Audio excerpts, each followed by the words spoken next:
Nah, shit, fucking.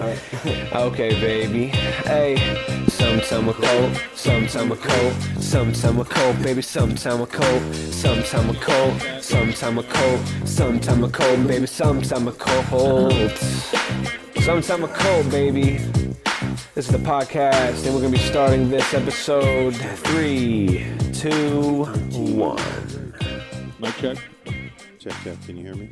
Yeah, I can hear you. Good. All right. Well, the episode just started. Welcome to Sometime with Koleton Dover. I'm your host, Koleton Dover. This is episode 16 of my infamous show on the interwebs. I'm joined here, audio-only episode, ladies and gentlemen, and this is actually one of my first episodes with a comedian. Last couple episodes, brother, I've been having artists, musicians, people who make the hippity-hoppities, the boop bops, the bops, the... Right. Every single one of those he said with air quotes. Right. I definitely talked with my hands with every single one I just said. But finally I'm joined with a comic, someone that's in my realm of art. Those were not with air quotes. No, that's a genuine take on comedy. It's art.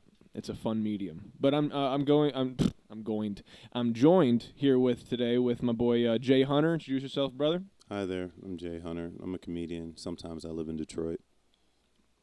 Sometimes. He's mobile.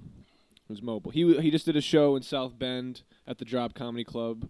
Headlined, I believe. Can you tell me a little bit about the show? I mean, I wasn't there. Unfortunately, I apologize. But oh man, you didn't miss much. Because it was what's the best way to describe it? I'll say this. I went into that weekend with like a small game plan. Mm-hmm.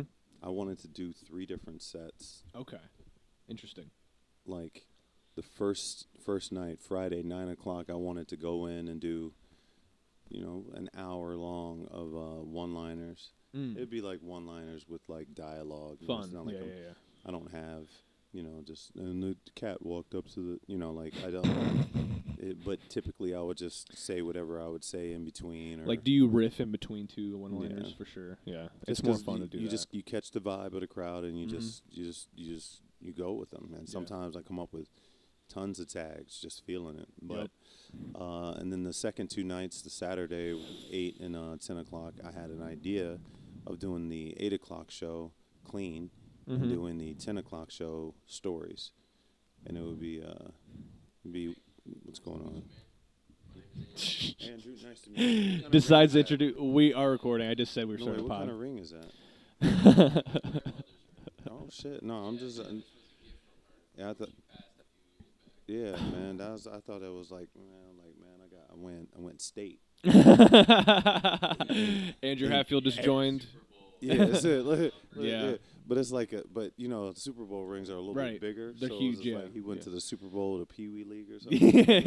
But it's dope. It's the got G League Super Bowl ring. No, it's got like family jewelry is important. yeah. That's what I actually got. I actually have. So at my this is so off topic, but it's not appropriate. Doesn't matter. If it's not appropriate, I need you to say it now. It has to be. They're not. Like, they're not appropriate. appropriate. If it's appropriate, What's appropriate? Who's enjoying? Why is it? What the fuck? It was at my brother's funeral. Sorry. I didn't know you were gonna say funeral. I thought you were gonna say wedding. That's the setup game too. That's my brother's. I didn't know we were gonna. What do they call those things? Funerals. You know what I'm saying? Like he was chilling. I mean, he's the one that didn't. He was vibing. He was definitely vibing. He was like, laid back for sure. Oh my God, shit, man, just wouldn't laugh at anything, just stiff. But so it was like all the family members were around or whatever. But like my uncle, he's kind of he's done well in like life, and he came up to like all of the siblings, right? Like his brother's children, and gave out like gold things that he've collected over his years. And traveling. Interesting. So nice. like there was a bag, and he was like, pick which one you like, and it was just like this, like pure gold ring with like almost like a Zeus lightning bolt on it. Oh, nice. And That's it's cool. And it's just, and it was for a while I would wear it on the only finger I would fit on is the wedding finger, you know. So Yeah. like mother was like, Jay, I didn't know you got married. Right. And it's like, I mean, it would fall off my pinky. Yeah, It's like, how am I ever gonna slap one of my hoes and it's gonna Right. fall off? So, so I had to put it on that finger because all the other fingers it didn't fit. Yep. Out Out of all of them, the ring. of all of them, and then, man, the amount of visage that I got wearing it on my What word did you just use there? visage. Visage. Oh yeah, why would I call it what it really is? What is a visage? Visage. You ever heard of context? Like, so you. Oh, you don't. I could call it, man. You know how much spadattle I got. Okay, yeah, last I got night? you. I got Jesus you. I Christ. got you. No, but I got you. like the stigma that comes with like if dudes wear a wedding ring, it's a little bit easier for them to pick up women. Have you Right. heard that? I mean, you were born. It's easier to yesterday. pick up women with. Yeah, no, but it's a thing. I was not born yesterday. I No. was born last week. Yeah, no. So, mazel. No, but like it isn't a part of your era. you No. know? So it's definitely really. Especially an now. old school thing because it's not. And I'm only generalizing, Is the youth, but you guys are more swipey. Oh yeah, for sure. Slide into a DM type thing. Yeah. When as I was maturing, it was this art of the pickup, and I could count on two hands how many times I've approached women. I'm not a woman approacher. Typically, it's they approach me, and it's not, oh, you're cute, I want to fuck. No, it's like, oh, are those glasses real, or is that a calculator watch, or Oh my God, you're tall. But it's never. Oh my God, you're tall. But that's because they don't do the thing we do. We're Right. the ones that, used to until you guys came along. We were the ones that would put on that bulletproof vest and get shot down all the time. Yeah, and that's then true. Have to get good. Yeah. Now you guys get good at algorithms. Well, this is the thing. I'll tell you this, Jay. Go I for it. actually don't. When it comes to like the person I'm with right now, my partner. Yeah. The one that's like banging on the. Please let me out of the basement.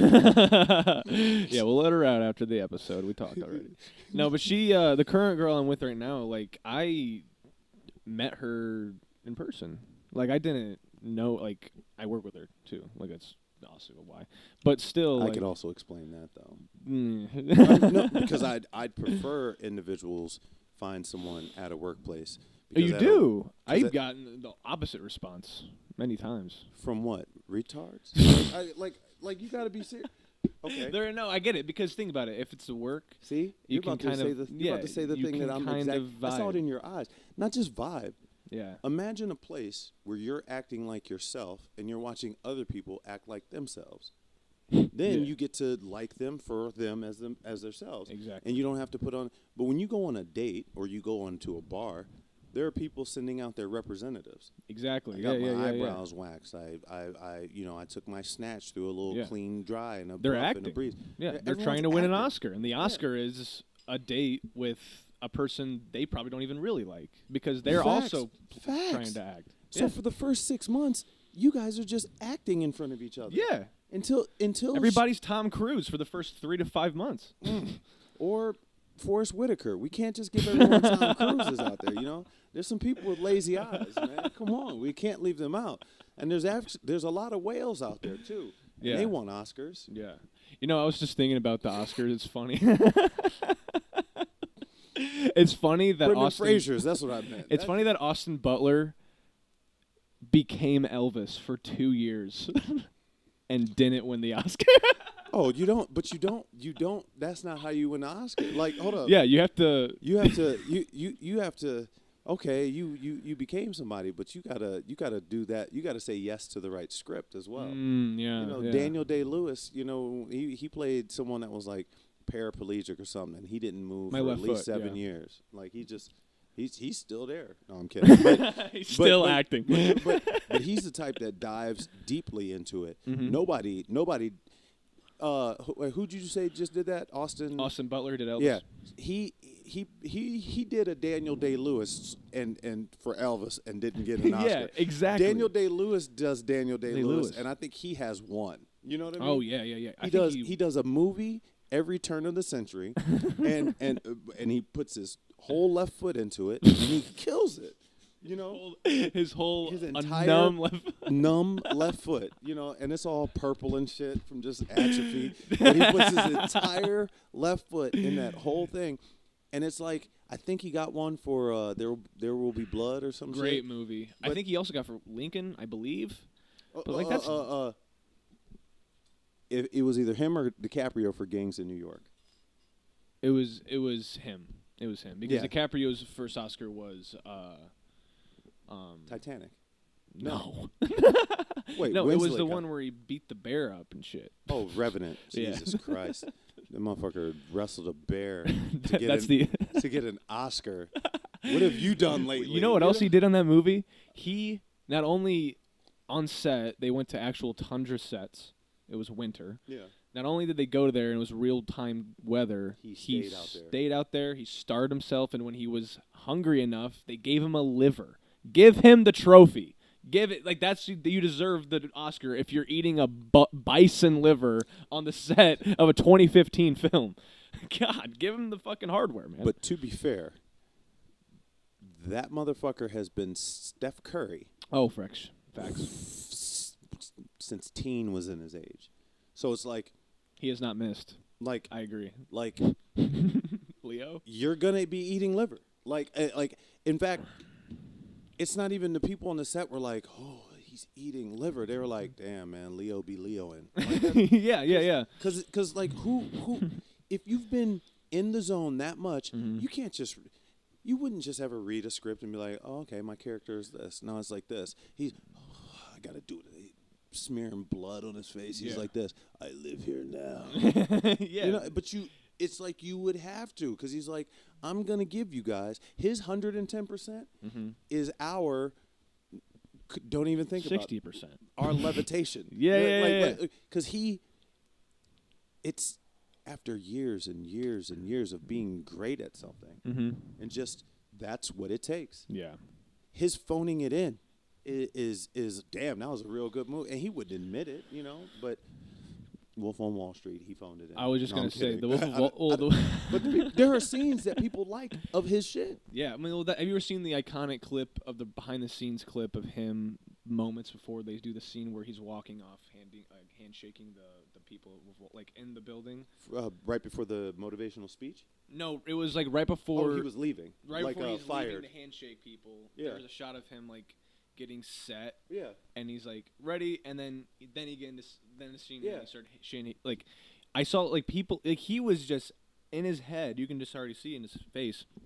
In his face, he was in the scene. I saw that video. Yeah, like he's in the scene, and then right when they say action, he then actually portrays it. I mean, That's acting. I act on the side, and it's because I'm short. No, Jay Hunter is 7'1", ladies. yeah, I'm upstairs. That's the only place where I'm short. So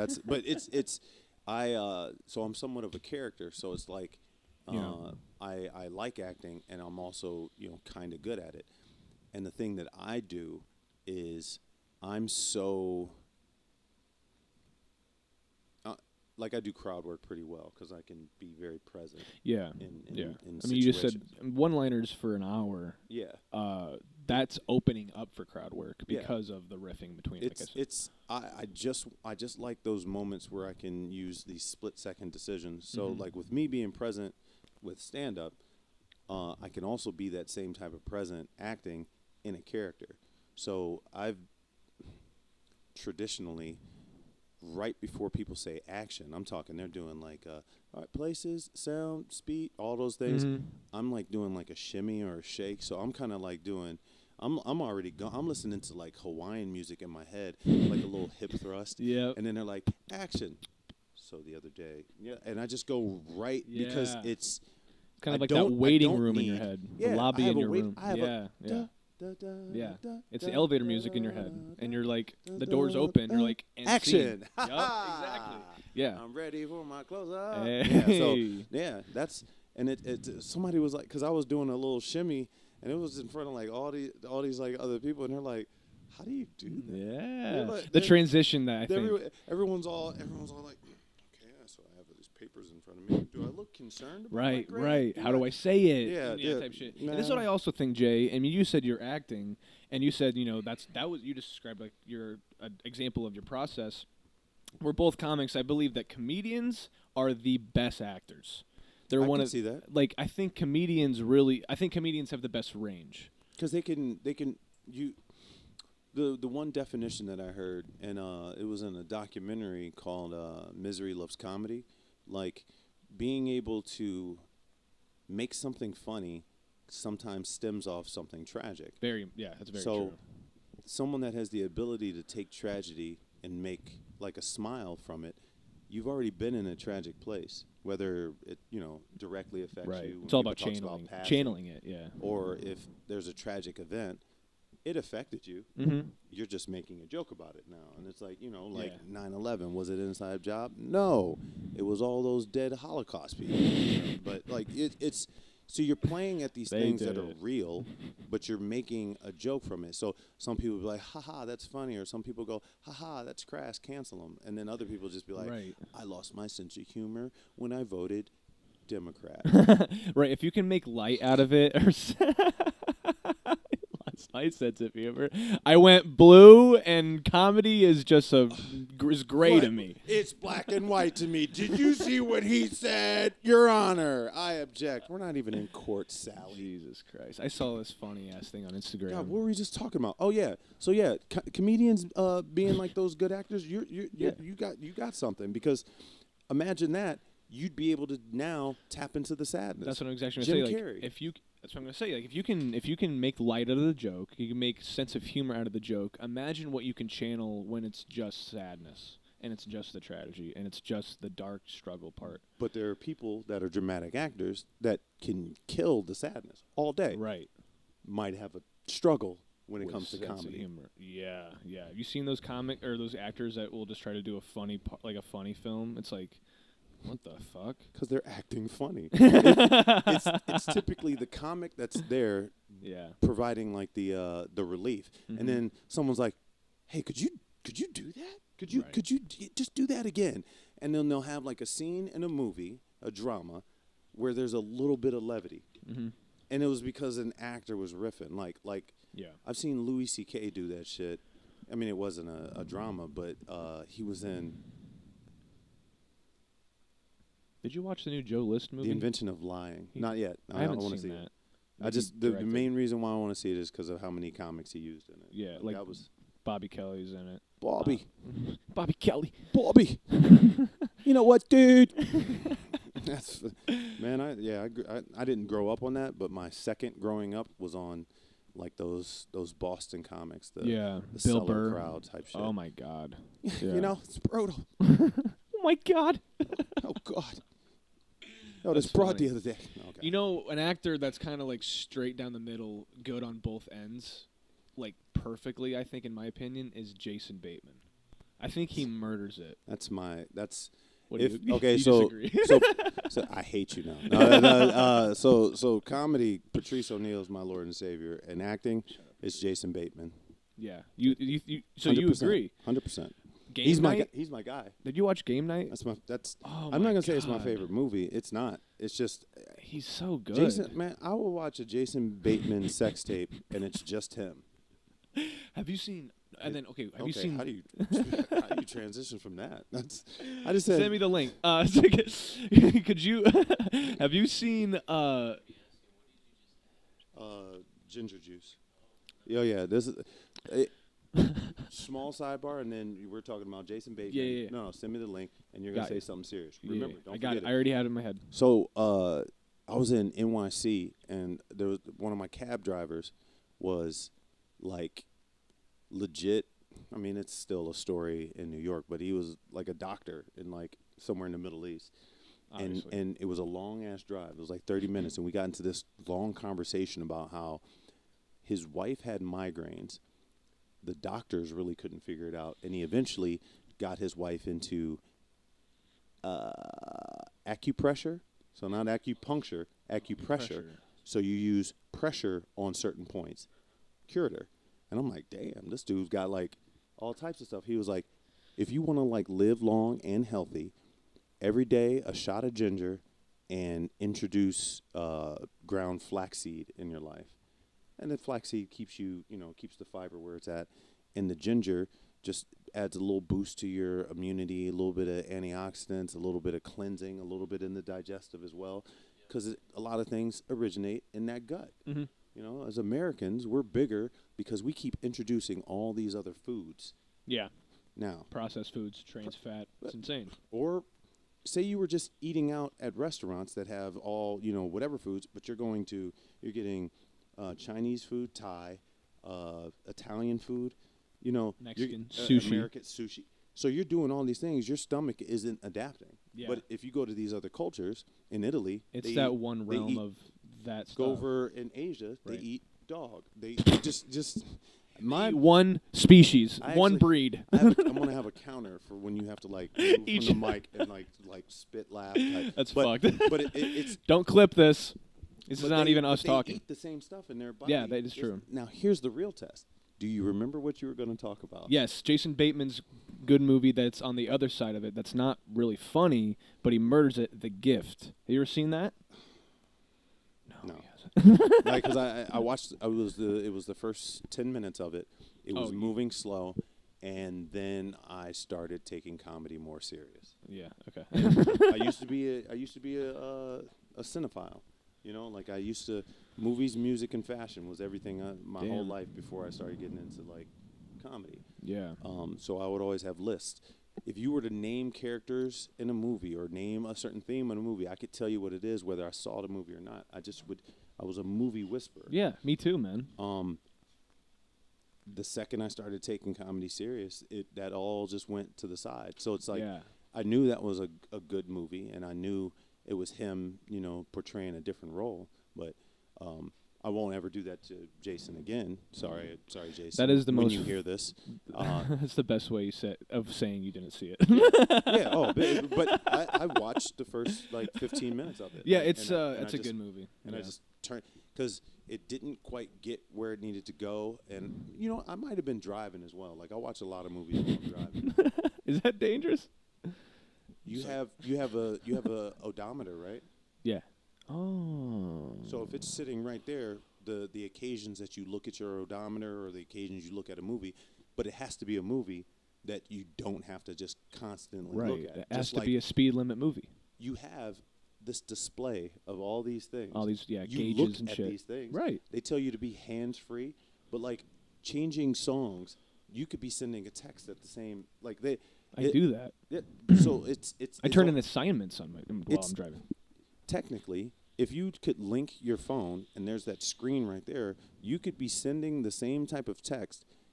You could be doing the same thing in the same placement. It's just on some stationary thing. Yeah. It's the same thing as texting and driving. Well, that's the cars now. All the interfaces are just a phone. Yeah. It's just a phone just underneath like the fan. Like there's an iPad right there, iPad mini right there, and Yep. you're going boop, boop, boop, boop, Yep. boop. And they try to have that thing on there like, cannot change while moving. Right. But the key thing I want to say is I won't miss Jason Bateman stuff again. Ozark. Great show. Just great show. Started getting a little pissed off at it toward the end, but that's because, that can lead into the issue that I'm having now. Mm. There's a wave going on right now that A film? In life, man. Yeah.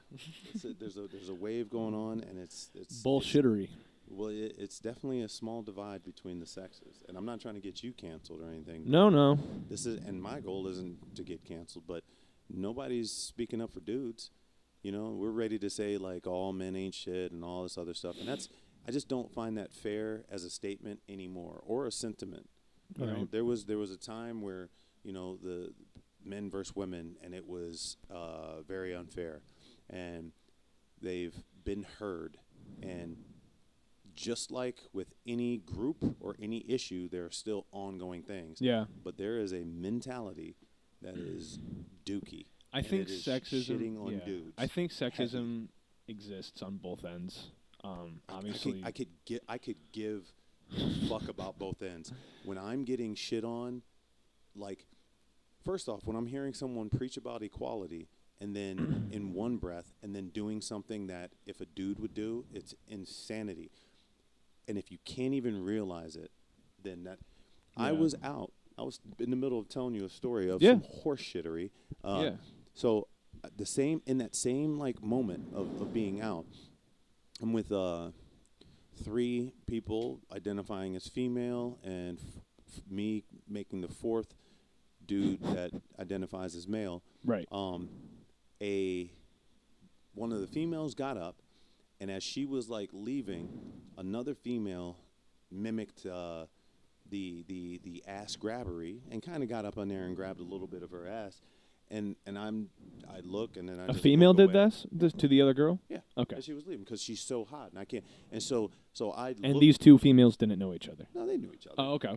We'll get back to that other Right, story right. if we want, but these are all people of the group. But like I look away because I don't really know anybody in this scenario. I'm not trying to be any type. You of partner. acknowledged it. You acknowledged that. I looked briefly and then looked away, and the thing that I made clear was I'm looking away because I'm like whatever. And her response to me was like, I just can't not look at that ass. That ass is so great. I'm like, oh, okay. And then she started doubling down like, that is a great ass. And I'm like, okay. And then I get into comic mode. And I'm like, what if I just went around like, look at those ass, give me that ass. And I jump up out of my seat, and I'm doing like this. Right. Like the Grinch stole Christmas, like, give me that ass, give me that ass. It's like, yeah, you'd have me out back shot right. already. Yeah, You know? yeah. So it's handcuffed. and it's just it's a thing where it's like, I'm not just going around calling out double standards. No. I just would love to be in a world where could you at least admit? Could you at least go like this? Maybe I I shouldn't see have what you're done saying. No, fuck that, dude. I shouldn't have done that. They don't even approach men. Why would they be admitting guilt? Right. You know how hard it is, one, for a human to admit guilt, but for the coveted women, they don't admit guilt. Not as fast. No. Fuck no. you. You've probably had a couple of instances where it was like, you know what? You were right. I was wrong. A couple. And there you've been biting a lot of bullets. You're like, oh, should I tell her that grass is actually green? You know, like, It's not beige, honey. That was a low blow. Everything No. else you heard me say was from the heart. That right there was just me throwing a cheap shot. But Right. but on a realistic way, there is a stereotype of men just go, "You're right, honey." You know, happy Yeah. wife, happy life type thing. Yeah. You know, the stereotype is out there. So Right. I'm not talking about what's happening in your life or Mhm. what you see. For sure. That's a stereotype that's out there. Yeah. And like with any stereotype, there's some truth to it. Yeah. Black people like watermelon. See, people like watermelon. I you love know? watermelon. You know, like, but like, you would just see a picnic. You would see that one thing was there, or maybe you would see a cartoon and a big-lipped, black person like Mammy and a watermelon there, or whatever, and you'd make the association. Right. Black people like fried chicken. Look at America. People like fried chicken. People like fried You know? chicken. Yeah. Black people jump real high. You're looking at it all wrong. White guys can dunk too. They just choose not to. I'm kidding. they just take a different They're path. they're like, why would I expend that energy? I Yeah. could lay it up. Yeah, right. Come on, what? I can shoot threes, more listen, points. I've been dunking from the free throw line since birth. I don't feel like doing that. Mac McClung, though, man. You know what I'm saying? Yeah, the what? white kid that won the Oh yeah, dunk contest? Yeah, Like, he could come jump. on. That was cute. dude can dunk, man. Jam fam. Yeah, but we live in an era, like Yeah. your era was the birth of like Flight Brothers. Well, no, that was before. You were still like a teenager. There were these videos of these dudes called like Flight Brothers. Bro. Like Dude Perfect or no? Nah, these bad. motherfuckers would do dunks, and I'm like, ugh.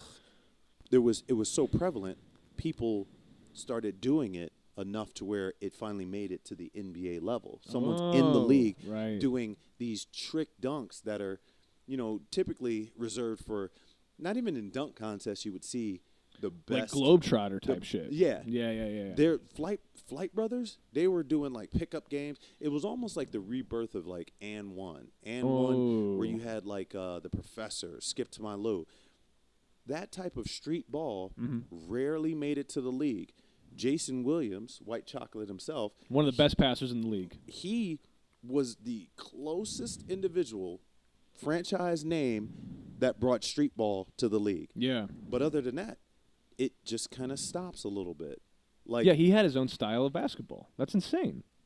And then it, was it Chris Paul? Yeah, Chris Paul in the State Farm commercials and shit. Lovely. Yeah. State Farm. He started throwing a little bit of that street ball in there. Some of these other, Westbrook, not so much. How about Kyrie? Kyrie's one of my favorite players. He's beautiful to watch. He's fun to watch. He's the epitome of a educated street ball. Yeah. He won't do a move. He only does the move flashy enough for its execution. Mm-hmm. So he wouldn't do anything out of the ordinary unless it's going to make his opponent do something that he wants it to be. Mm-hmm. So he wouldn't go all the way around his back and then through his legs unless it was the way to get and split a defender. Mm-hmm. But then, like he's definitely, he can take it to the cup, all that. But Steph Curry has the handles just as well. Yeah. And do you think who's better at handling the ball, Steph or Kyrie? If you say all Steph depends Curry, on what you want. I think Steph is a better 3-point. I think he's a better shooter. But that makes him a bigger threat for the handles because if someone does a hesitation, who are you more quick to jump at, Steph or Kyrie? True. And Kyrie has a great jump shot, but when my man can just give you some heat from half court, any hesitation, you might be off your feet already. Yeah. That's why he makes people look chromosome heavy. Yeah, and Kyrie's really good on the floor because, he's just really in tune with the flat earth. Very so in tune with the flat earth. He just His knows, feet grab he's the most flatness level of the earth. Yeah, he keeps it.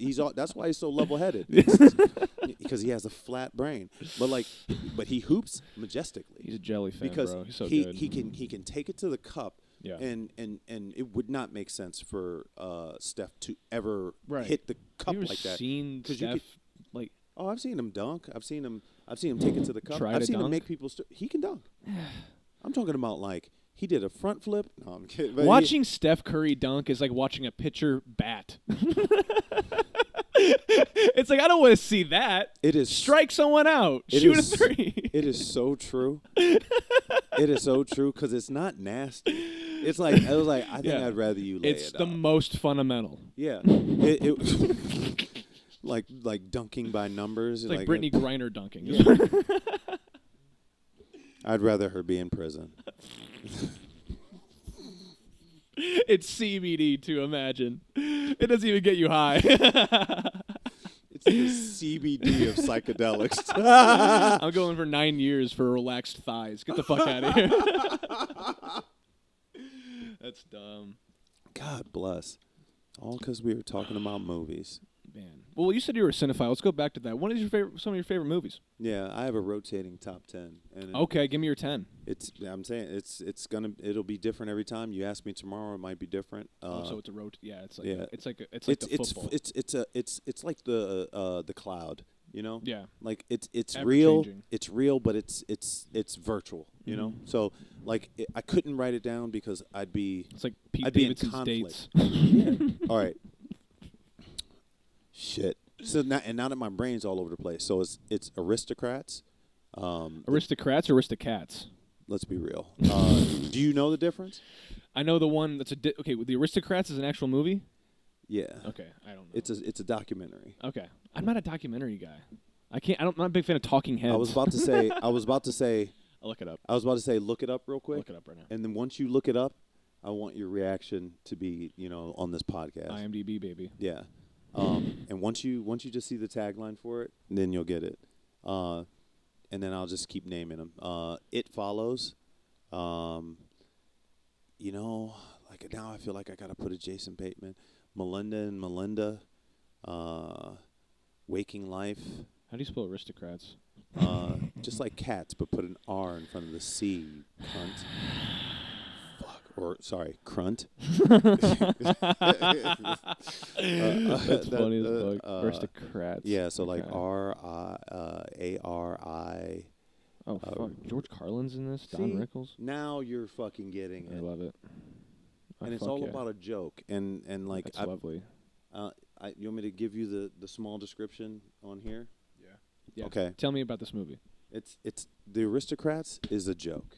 And it's a joke that comedians tell. It's like what comedians tell comedians. And the tagline that they use in there, it's like after they shut down the bar and they kick everybody out and it's just comics hanging out, they go and try and tell their best version of it. And there's simple rules to this game.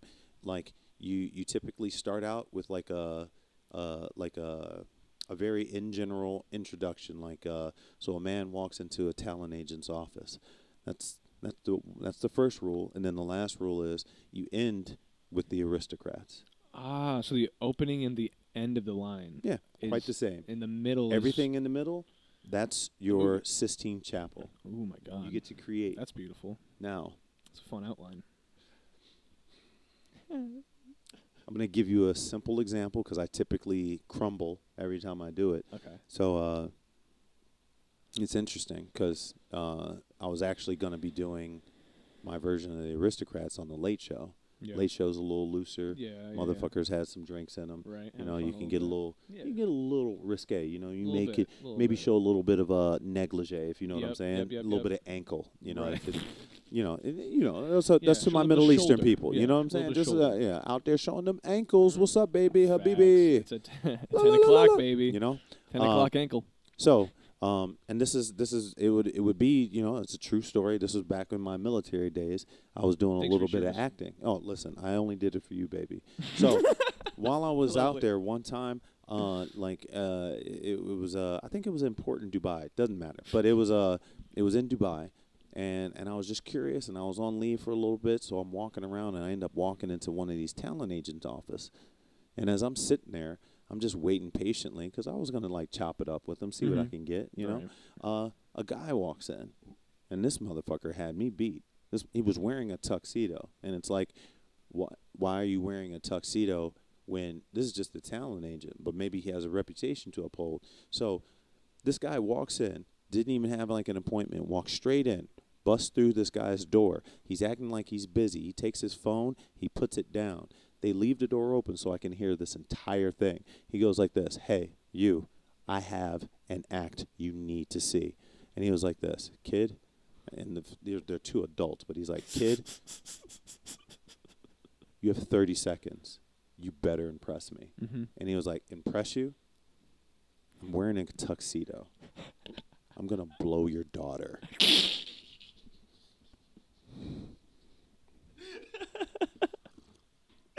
Dude has a bow tie. Motherfucker takes one puff of his cigar and he says, "Go." He goes, "It's a family act. I come out. You already see I'm dressed to the nines. My family would be dressed just the same. My wife has this elegant gown that is this rose and pearl infusion dress. It's like you can't even tell where the light hits it in your eye. It's just it's when the Pristine. moon. It's pristine. Yeah. It's something that makes you go, My kids dress the same way. Little Timmy, little Sally. He's got a little tuxedo. Sally has a gown that matches her mother's. We come out. We walk up to our instruments. My wife has a bassoon. No, stand-up bass. Excuse me, I'm losing it. Wife has a stand-up. He didn't say that. I said that. It's just because I'm like, holy shit, Right, you're right. fucking like the budget is already through the roof Yeah, with just like the with the wardrobe dress. Yeah, alone. yeah, You know what yeah, I'm saying? For sure. All right. So Bassoon. wife has a stand-up bass. Sally, little Sally, has the bassoon. Mm. And then just little Timmy has a fucking saxophone, miniature saxophone. Just think Bill Clinton but smaller. You know what I'm saying? Yeah. So With it's the like- strap? Yeah, with Okay, the cool. strap and the Everything. stain. So Oh, it's cool. like this. It is all over the place. You know, this kid came out and he means business. So He did come. he does walk right up to that mic and he says, "Good evening, everyone. You're about to get jazzercised. And I don't know, there's all the words in the world he could have chose. He was like this, you're about to get jazzercised. The audience is looking at each other. He says there's a small murmur or whatever. And he was like, no, this agent is enthralled. I'm talking about he has his elbows on the table and he has his like hands interlocked and they're under his chin. He was gripped. He went right back to like grade school. You know what I mean? And that crush on Peggy Sue. And he was like, now sit back. Imagine. I come out. I say up to the mic, good evening. And he starts this operatic, oh, and in the background, boom, you hear the bassoon. Little Timmy takes that saxophone and he smashes his sister directly in the mouth. Just nothing but blood and teeth just coming out like boom. And as the strike and the blood comes out, all you hear from the bass is boom. Now that the saxophone is lubricated, he takes that fucking thing and he goes up under his mom's dress and he starts to go to town. I mean, if you thought that stain was oh my God. He's going to town. I'm talking about it's you know how they have to like and get all the like the spit valves out and like that. You could put it under an air dryer. You're not getting that fucking thing clean. You know Sound what I mean? check. Gushing. Sound check. Oh, nut check. Oh, who's coming?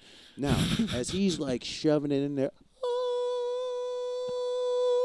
the dad stops immediately, goes into a Patrick Swayze split on the floor, and starts roundhousing everyone.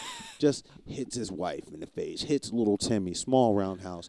Fucking Sally, she's already on the ground. So he does a standing, into like a falling roundhouse. Right, shit. smashes Some her dome WWE shit. completely. Like one of those things where it's like, we're gonna need it to go bad. You know what I'm saying? That's You start eating it with a fork. yeah. Shit.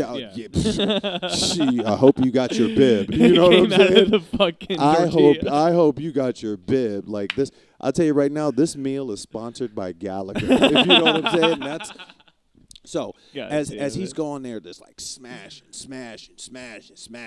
His tuxedo, it was actually one of those snap-on things. He snaps it off, and he's nude, and all he just has like a sock puppet on the top of it. It's just like, and it's not really a sock puppet because it's just covering the balls, and the elephant trunk is whatever. So he just begins the to do dick scarf. the dick essentially, scarf, yeah.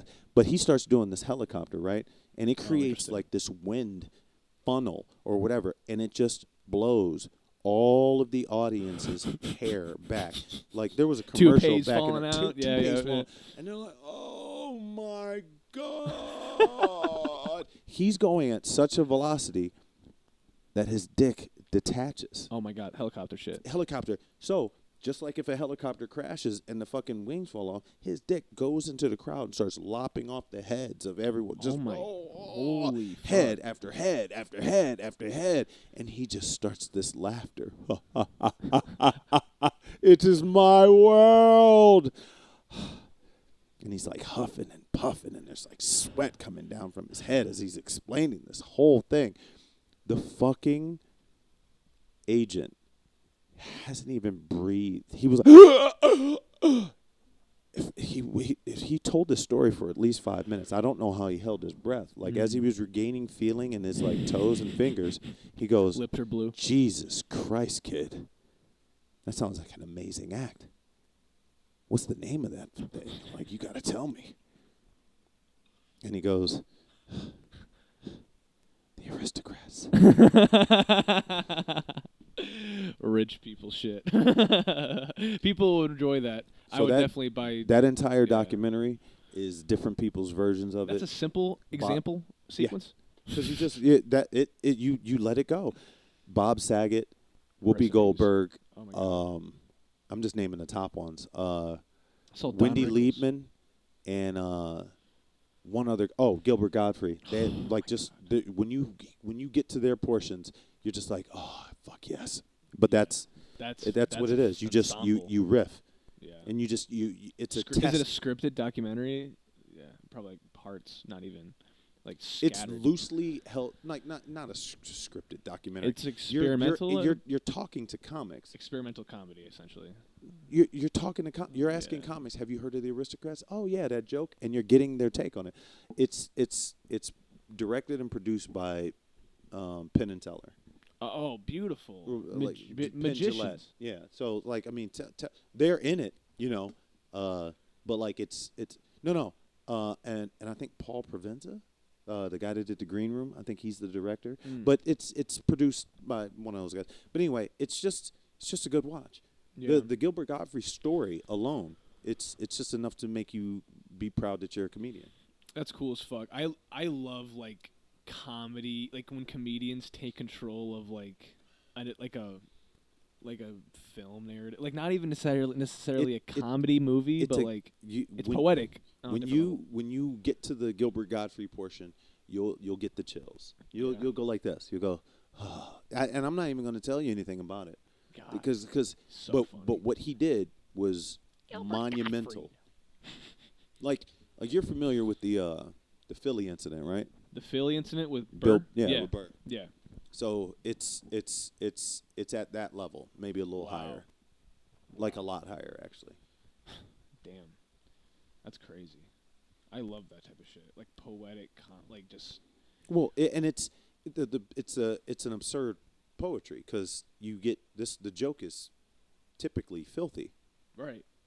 But you're riffing, and then it's that. But that documentary, they just explain that juxtaposition, you know, like that, and it's the Aristocrats, you know, like. Yeah. But it's man. It's what is it? It's the I think what when someone's riffing and like being like just off the dome. When it comes to comedy and they're just freestyling in a sense. I wouldn't say crowd work. That's more specific with stand up, but just in comedy in general. I think when they can just do it, that's the true and it lands. That happened. True. That happened last night. It's true. Right. So like, I guess going back to the beginning, with that question, I wanted to do something different for each show, and each show was kind of derailed with oodles and oodles of like crowd work and talking, and because there's something about crowd work where like everything a professional comedian brings to the table is from the past, but if I start talking about this person up front, whether it's a canned crowd work, where you're just like, oh, how long you been married? Oh, what do you do for a living? Marriage sucks. Yeah. And the first time I was married was, or how long you been married? Oh, does she have a gun to your head? There's a whole bunch of like canned thing that you can, that you can say. I've caught myself repeating or whatever, and I don't even like doing that. But it's like, it's usually what I go to, and I've seen people laugh, but it's appropriate for the situation. Just like Kyrie Irving. See? But whenever you do any of those things, it's for them. You can't take that crowd work right there and use it tomorrow. Right. What I did was just for you guys. So it's it's like crowd work is like giving the steering wheel to the audience, and it's kind of like hopefully you can take it. It's somewhere too. It's you're driving their vehicle. No, I don't know. It's like giving the steering wheel. No, but you know what I'm trying to say, right? Yeah, but it's like I don't lose control, and it's what makes them clap. It's what, and then if I could paint myself into a corner, I do this thing where I perform. The first show, which I was trying to record it on my phone, and I just didn't have enough space, so it only got like 30 minutes. Yeah. But like that first show, I was touching lightning, man. It's the best feeling. But it was these things, and it's like I almost want to remember them, so maybe I can recreate it. Yeah. I said that first show, I think I just said some of the funniest shit that I've ever. Stone and I, Stone Norman, Stone Norman and I, we helped produce the live show for Jamie Kennedy when he came to the Drop. And we were talking to him after the show, and he said best advice to any comic is to, if you can, because today's age, if you record your set, because you never know if you're going to strike gold. Yeah. You never know. So always try to record your set. Yeah. And it's cool that I need one of those. I need one of those damn cameras, man. That camera blows. Wait, that camera sucks balls. Yeah, because it's an older version, and there's Yeah. like an update. There's so way. that you can The one I have that we don't have at the moment is a nice camera that I Yeah. use for everything. I don't want to go too crazy, but I just want to be able to something that'll Take photos and videos, and you can photos can suck a ball. I just want a A good ball. video, just one. I just want like a good video, and then not have to have my phone stupidly set up. Yeah. So I want to be able to catch some quality. I want it to have that like real professional look, and if I need to do some stuff to it, I can do some stuff to it. Well, let me know, man. After the pod, we can talk about maybe. Absolutely. I can do some stuff for you. Yeah, I just at least point in the right direction. But in my heart and soul, it's probably gonna be a Canon, and it's probably gonna be the upgraded version of that. Since I've heard someone say like there's something after 30 minutes you have to press that's a what my button. cameras do. Yeah. So I break it.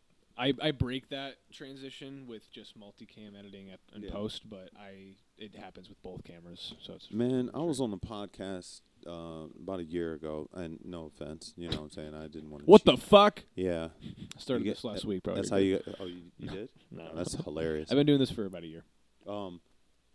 They had 4 iPhones, and the way that it's edited together, it looks good. Yeah, probably. It's just, so 4, like it's a testament to the iPhone, and then it's like angling, and I think I don't know if they had like an audio track so that they're kept, but we were all like mic'd up, so you don't need an audio, right? So they had a mixer of some sort, but dude, it's just interesting what you can just do with phones. Oh yeah, for sure, especially the new phones. New phones you can make a full on movie with. Yeah. I've seen there's some movies in the Goshen Film Festival and What film festival? Goshen and Riverbend Film Festival. I saw. Any of them international? I'm not sure, maybe, but they're just local ones that are local. Like I think I just saw something that made it. It's not going to really be on my top 10, but it made it. It's Was it a phone movie? What was it? 2 minutes. That's what it's called, or that's 2 how long it minutes. is? 2 minutes. Start typing in 2 minutes into infinity or something like that. Beyond the infinite 2 minutes. Beyond the infinite 2 minutes. Yeah. Is that for like 2020? This right? Is this a phone movie? Put oh my put God. that. I want put a watch that. list. It is 70 minutes of just watch it. So you and I can talk on the phone about that I'll movie. definitely watch this because there's something about people who can fuck around with a phone. They can make gold. I'm just telling you, watch it, and in the credits, they show the behind the scenes of them using the phone. Really? Is it one phone?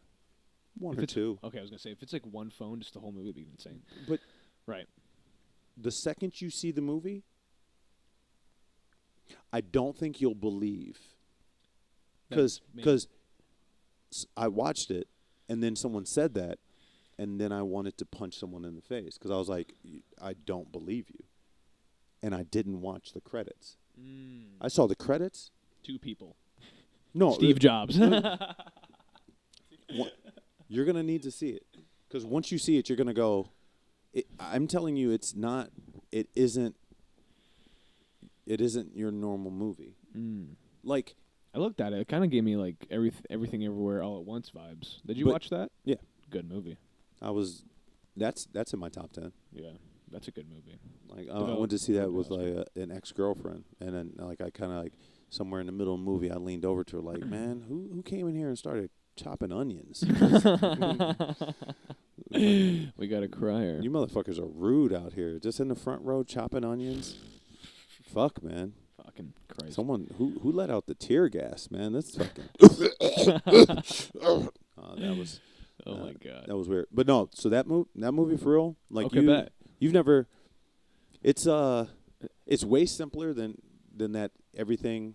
Yeah, that's a complex film. Listen, it's way simpler, but the complexity is way more complex. Really, just the way they do it. Interesting. It's a movie about 2 minutes into the past and 2 minutes into the future, and that's all I'm gonna say. That's cool. That's interesting. Fuck around with time. It's always fun. Bro, they used the simplest thing ever. You're not gonna be okay when you see this. Okay, I'm excited now. I can't wait to watch it. Bro. I like fuck around. Like I watched Pulp Fiction. Mhm. I thought, oh damn, you can do that with time in a movie, Mhm. like how things are portrayed and how things are told in a story. Yep. Then I watched Memento. That was the movie that got me into movies. I still have the ticket stub. Then I watched Memento by your boy Chris Nolan. Lenny! It's Leonard. Lenny. Ever tell you the Dude. story about Sammy Jenkins? That movie, man. Yeah. That's flipping. Yeah. Just telling a story on its head, like really, because like Did you see the movie that he got that idea from? no. So he Tenet, because no. according to time to him, that movie probably came out before. Yeah, Tenet he made when he was a toddler. No, so the movie there he made a movie that was shot the same way as Memento, and it got him the budget to make Memento. No way, I didn't know So it's that. called The Following. Oh, okay, yeah, that was his first movie. Yeah. Yeah. So okay, yeah. so back Yeah. when I bought Memento, it came with The Following. And, Oh, and I got it fuck. because it was just like a package deal, and he was very proud that he had studio success. That's fucking cool. So he just threw that in there. like kind of like that's his Reservoir Dogs. Yeah. And it's I definitely like Memento better because of some of the cinematic things. But then I'm like, oh, okay. And then there's something with Tenet. How many times have you seen Tenet? Twice. That Yeah, the is second time that is was layered. far too less times that you need to see. Like you need to. Oh my god, you have to watch that 10 times just to be like, oh, that's his name. No, the third time it really makes sense. Yeah. The second time you're seeing things and going like, oh my god, that's accurate. But there's something beautiful about his movies because he has to have teams that are dedicated to continuity.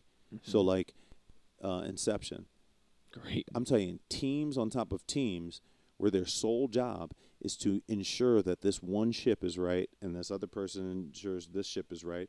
And then there's someone that oversees all that just so that it just flows literally Yeah. because your eye is going to take it. Your eye will just believe anyway. Yeah. But if you're that precise, even the sharpest eye will still be like, damn, like he's falling in the chair and all these other scenes are just happening and he's falling a little further in the chair. It's those minute details that you think you're paying attention. Your brain is. Yeah. Your There's brain, so much more your going brain on. gathers way more information Yeah. than you're processing. Yeah. So if you keep that much attention to detail, that movie is for your brain. Yep. Yeah. That movie that I'm helping you, your brain. You're welcome. It is a good exercise for Inception for sure. Like that, the idea of trying to track because each sequence or each act is a different dream. Yep. At the very end, I mean, I heard something that I think it was Japan or China, in Asia somewhere. They had when they did the showing and the premiere for it, they literally had on the screen which dream they're in the movie, just so the audience can know. That's beautiful. That's insane, but it's crazy. It's like, by the way, sometimes it like in some ways you could be like splitting the hair a little too much, but still they didn't kind of like a guide. They didn't do it because they're not trying to feed you like here's a. They do it from like the love of it, like I'm breaking it down because this is greatness. Yeah. Hey everyone, watch greatness happen. Yeah. Where to American standards, sometimes you have to dumb it down just a little bit. Yeah. Wait, where? But right. That's the society we're living in. Yeah. I like Inception. That's one of my favorite movies by him. But I think my favorite one by him is Interstellar. Interstellar is such a good movie. It's my favorite by him. It would have been, but it lost me at love. Elaborate. Well, you know what I'm talking about then, about the whole love theme. There's a love theme? Love brought him back. Oh, that's how it happened? Interstellar, right? Right. Matthew so McConaughey? basically, yeah. So basically, he was in a black hole, and that's what happened. So the love, like the power of love, took him back to those memories with his daughter and the bookshelf. Right, yeah. That was the bond, the thing that got him back was love. Right. You didn't catch that theme? No, I got it. No, it. you didn't. I did.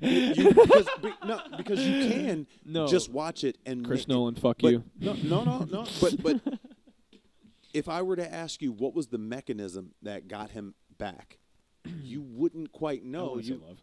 I'd say. What would you say then? I'd say the power of the unknown power, the unknown power of the black hole. I guess. I don't know. The first thing I said was you wouldn't know what it was that got him back, and you're like, no, I got this. And then you proceeded to try and outthink me right now. The unknown. I'm saying you don't know the mechanism that got back. You just know he got back, and you enjoyed the movie anyway. Can I say why I don't really kind of get it? I was looking at Interstellar as a sci-fi movie. I don't care. I don't care if something is fiction. I'm saying there's a mechanism. When you write a script, when you write a joke, imagine you had a punchline that was funny, but it's not connected to the rest of it. True. There are people that will laugh because they know the cadence of it, and maybe it's a real funny punchline. Yes, I get the theme. But eventually you will get up there in your talent, and there are going to be people that go, what? This guy was talking about parking tickets, and he says, like, yeah, you big-headed buffoon. Or, whatever. That was a terrible example. I get what you're saying. The theme was mechanism. His connection with his daughter. What? Yes. Yes, that's what and the theme that's was. what got him back. I'm a science buff, so it's like, if you're going to movie magic me, I don't want it to be an emotion. I don't want to get and everything was better because of love. That seemed too hokey, easy and hokey. Easy, yeah. Another movie that added it, but they tuned it way down. The one about the Arrival. Ooh, yeah. Real good movie. That's a good movie. Slept on you, too, because the thing is, you thought Interstellar was where it was at. Arrival came out, and it punched you in the balls because it gave you that slow build, that slow burn, that soundtrack that was like, almost like how Tenet does it, very heavy in the sound. These scenes of these massive things. I'm going to fuck your world up. You ever see Two Worlds? No. Two Worlds? No. World Another Worlds? Earth. No. After Earth. With Jane Smith and Will Nope. Smith. Another Earth. No. You're not even going to touch life after this movie. Another Earth. Here's the theme. Love. It's a drama. Okay. In the veil of a science fiction movie. Okay. Everyone on Earth, everything's normal. Some type of celestial thing kind of happens, like a shooting star type thing. And then, like, the next day, like, here's the theme. A girl gets accepted into MIT, goes out and parties with her friends, drives back drunk, and crashes into a car. I'm saying within the first minutes of this movie. I want to watch it now. Here's the background theme as she lives her life. They start seeing this object in the sky getting closer and closer and closer. Scientists are saying it's going to strike Earth. Now there's scientists are saying we have, according to our calculations, we have 300 days before impact. People start getting into a small panic, like it's the end of the world. What are we going? I think as it gets closer, it starts to kind of slow down a little bit. It gets real close. They start seeing it's this shape just like Earth. Oh. Telescope. I'm talking about the same makeup, everything. No way. And that's where I'm going to stop. That's actually kind of cool premise. That's a cool idea. Fucking interesting. It's but I'm good. It's like I'm good at this. That's cool. That's a cool. So idea. I could give you a top tier movie in whatever genre, whether it's independent or mainstream. Donnie Darko. Definitely on the top 10. Immaculate movie. Definitely on the top 10. And the theme that Richard Kelly, he tries to put it in every single movie. He has this theme about time, where like You ever seen this YouTube video? You probably haven't because it was when I was your age. I discovered it. Imagining the 10th dimension. No. It's a very quick 11-minute video, and they use like stick figures, like animation and little sounds to describe what it's like going from the first dimension all the way up to the 10th. I watched this not 50 times, but close. 51. I get lost somewhere between 7 and 8. Wow. Like, it sort of makes sense, but I'm lost. I gotta watch it. Send me that link. And it's very. I will. It is. It's very simple. They use like the rules of threes and everything, and it's what they say is interesting. And the one thing that I grasped onto real quick, a lower leveled, dimensional being cannot see the higher level. So a 2-dimensional being, and they show you what it would look like if a 2-dimensional being looked at a 3-dimensional being. They just don't have the perception. So they use like a playing card, Right. like something like flat. Something this flat wouldn't be able to conceive, us. We're 3-dimensional beings. And that 3rd dimension that we travel in is time. A 4th-dimensional being is something, above this other thing, but it would look at us and be able to see us from our birth to our death. Yeah. And it would look like this, theoretically, this oblong thing where throughout time we have these experiences or whatever, but that's what you would see. Donnie Darko uses that thing that kind of came through his chest was this oblong thing that was time, or the path that he was taking, the choices that he was going to make. Dimensional matter, essentially.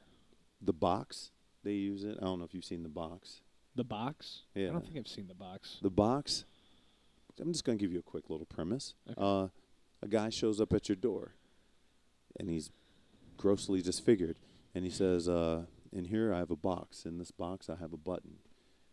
If you push this button somewhere on this planet, someone will die.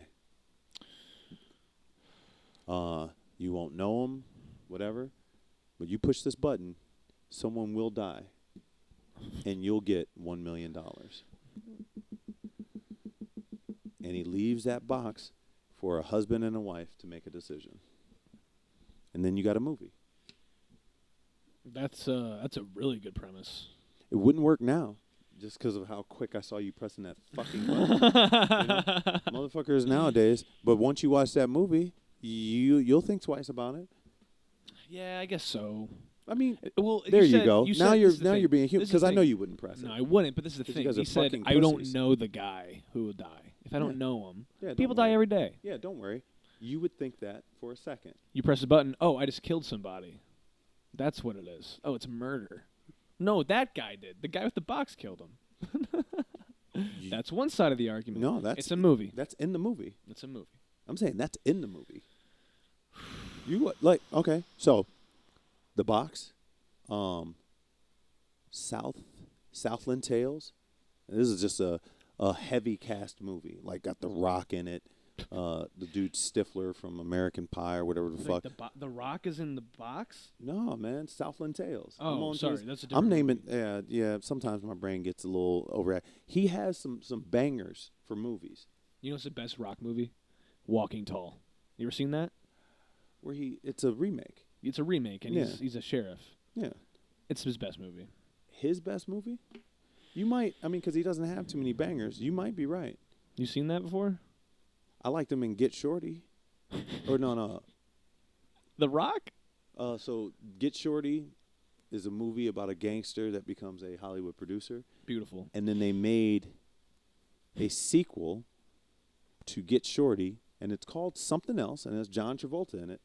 But that was like the first time I really saw The Rock. He played that was an interesting fucking character. Really? Is Like, he a villain? Is he a bad guy? Dude, tell me right now. He was a gay bodyguard. No. But you've never seen someone play. It was one of those like circumstantial like gay like he was like hiding it. The Rock? Yeah. Dwayne The Rock Johnson's in Get Shorty. You're joking. Just the sequel of Get Shorty is not called Get Shorty. It's called Get Shorty 2. Is Shorty going again? Hey, Get Shorty. It's called Damn, once you say the name, you're gonna fucking kill me. Wise Guys and Dolls. Look at me. Going again. Party Real. Get Shorty?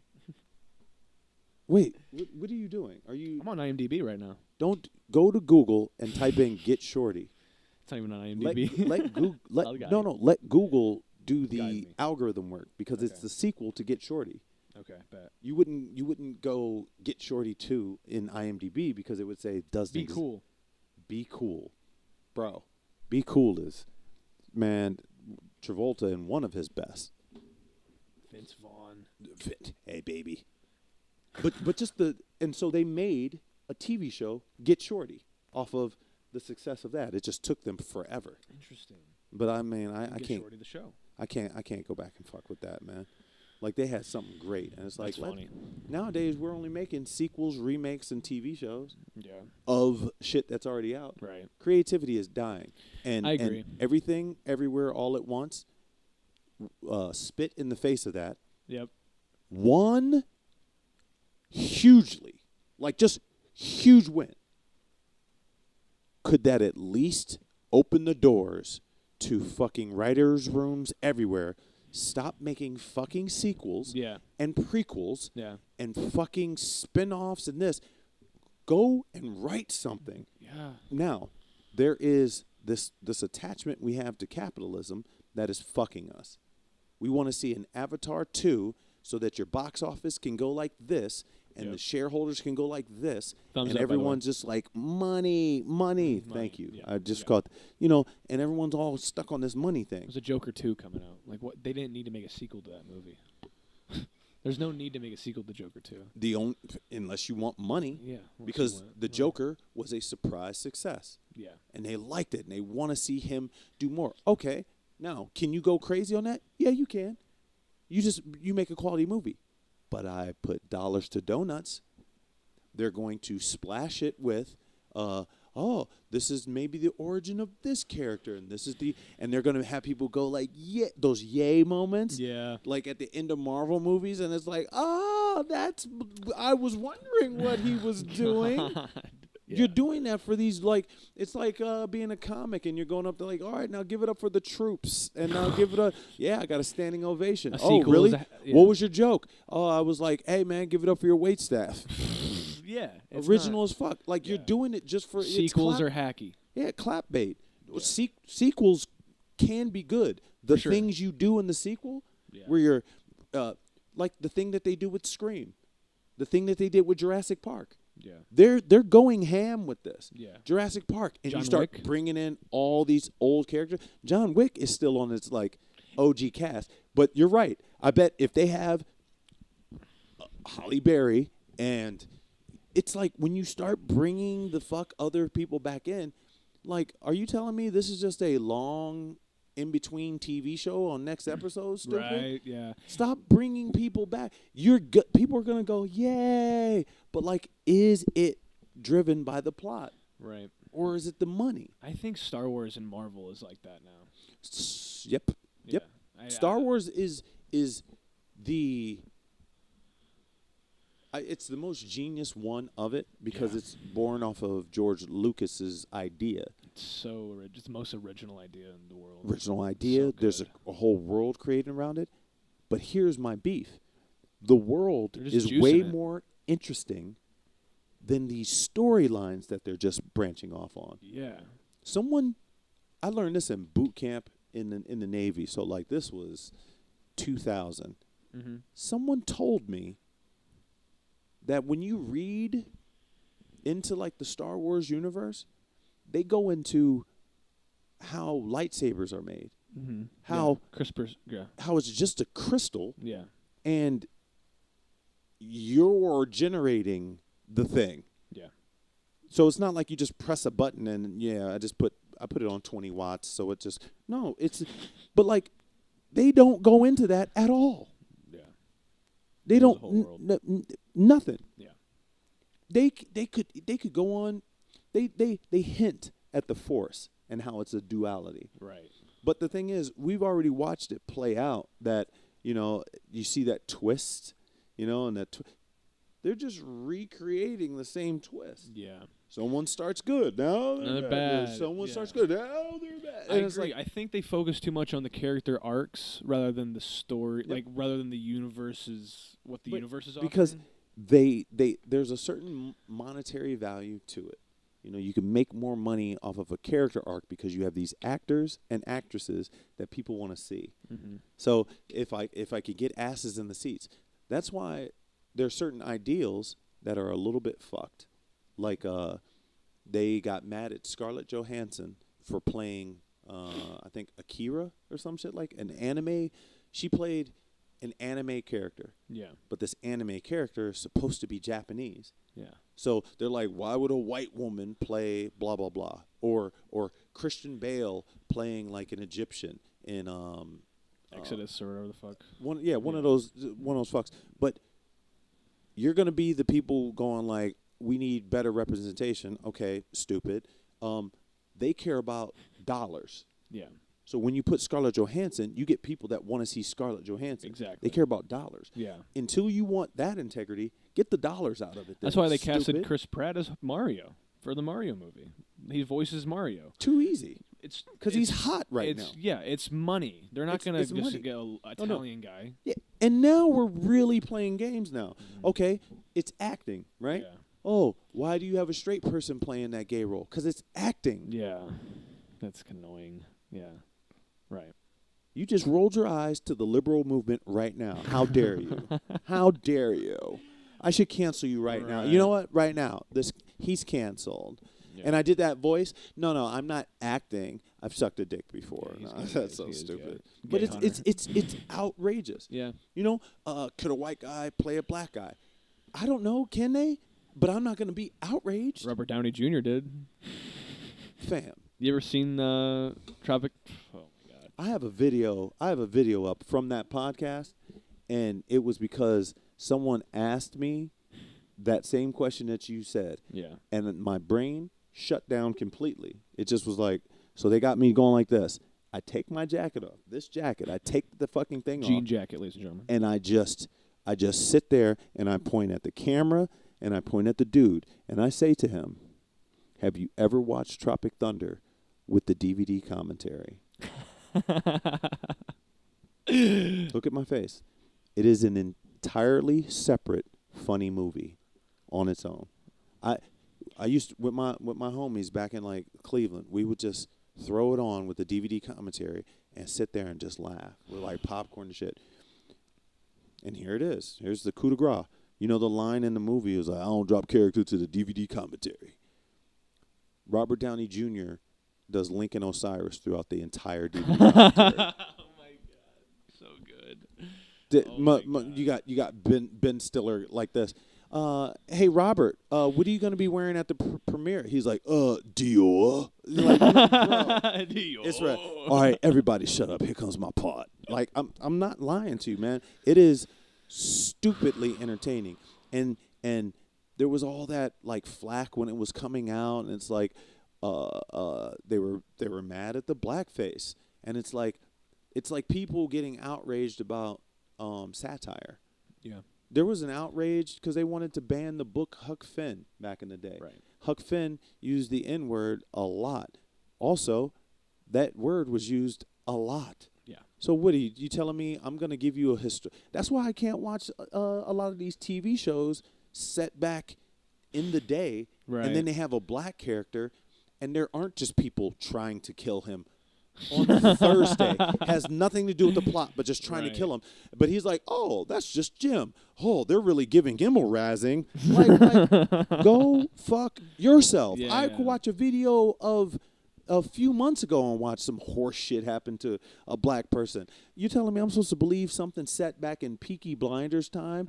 And there's a doctor, and then there's this other doctor, but he's black, and we're going to give him a rough time. I can't listen to him. He's not the same color as me. You think it'd be that? Like, you don't okay.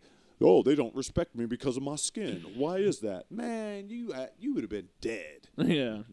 That's so hard to believe, man. Period pieces today are They can be. They're not really the most accurate. Because they're made by liberals because they want people to be fucking happy. Yeah. Try to make everyone happy. We've done some wonderful. I watched some wonderful things happen between conservatives and liberals. Mm-hmm. Like, I gotta wrap this up in like 5 minutes, but I just want to. Yeah, you just find like a nice place and we'll curve this around. So for sure. So the thing wrong with our political system. Go brief 5 minutes. Just wrap that shit up. It's funny though. Like I saw the first argument where it was I wasn't really paying attention when I was in like my 20s or whatever, but I remember like knowing it was a fact back in like Texas, they controlled the books that were in the school system. Yeah. So there was a certain type of censorship. So it's like conservatives were kind of censoring the narrative, and they didn't want to teach too much about like the history that the U.S. went through. And it's like, okay, there's an argument on the left. Right. Then the left started getting into the realm, and I'm just going to summarize it with, they were the type of people that would want to remove the word ignorance from the dictionary.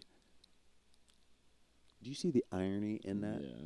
Yeah, it's... You want to take out the word that means the lack of knowing. Yeah, right. They want to censor words that are bad. That changes the dynamic of history. Yeah. Yeah. If you and what you're trying to prove too on that side, and you're trying to tell these people, and like these people say they're ignorant in the word. Now, technically, what you're saying, you can't even tell them that that person because you're trying to get rid of the word. We are fighting a war on irony. Yeah. We have people divided, these two separate sides, and I'm so objective because it's like I just hear the rhetoric of both, and I'm like, you guys are saying the same thing about each other. Yeah. And can't even see the similarities. Yep. And I think what they need to do is do what I did when I was in art class. Get the red, you get the blue. You just put it together and you get a purple. I was hoping that was wrong too. I was like, I don't think that it makes beige. No. But yeah, so in other words, you're saying make light skinned babies. I see what you're saying, man. Make little Steph Currys out there so they could be hitting these threes up in these B's. Or What's a up? fundamental dunk. Yeah, oh my God, man. Well, dude, I'm gonna wrap it up there, man. I appreciate you coming on. That was one of the most full, fun, informative, educational podcast I've ever done with someone. That's what I do. And it's with a comic, obviously. J Hunter Comedy on Instagram. Like I podcast. And if someone hears this, reach out to me. For sure. I want to be on your plug podcast. Anything you want to do right now, man. That's all socials? I want to plug. Fuck J Hunter Comedy, JayHunter Comedy. If you don't know how to spell it, do not follow me. Yeah. And get me on your podcast because I talk. For sure. And get me on your pod soon, bro. Yeah.